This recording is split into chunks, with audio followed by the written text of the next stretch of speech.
I left El Salvador in 83, went to Mexico, and that's where we stayed while we waited for the application for refugee to get approved. We left because of the war. So El Salvador was through civil war, and my mom being a teacher over there. So at the time, they were killing teachers in our town, and there were rumors that my family, like my mom, aunties, were on the list. So then, we left. My two aunties left, an uncle, my mom, we all left, We got a bit of family in Canada as well because of the same reason. One of our uncles actually got kidnapped and disappeared, and we never found his body or anything like that. So, the war. I was one of the lucky ones that came through with a visa. So we came through with permanent residency. So we could work, study, whatever we needed to do. At first, it was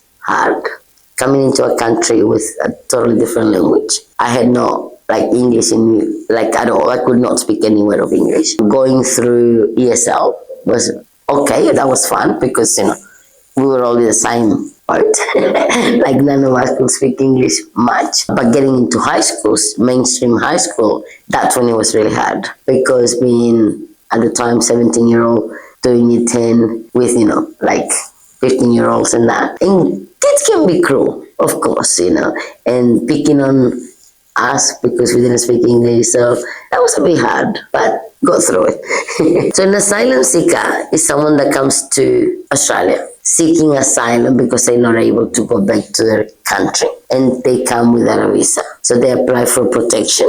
And while they wait for that protection claim to be either approved or rejected, they seek in the asylum, and that's when they become in our program. A refugee will come to Australia on a sort of humanitarian visa and comes directly for resettlement. So they come with work rights, study rights. Most of them will come with a permanent residency. In my role, we will work with them in linking them for medical services if needed, linking them to mental health support, housing, employment. I had a family of 9, so mom, dad, and 7 children.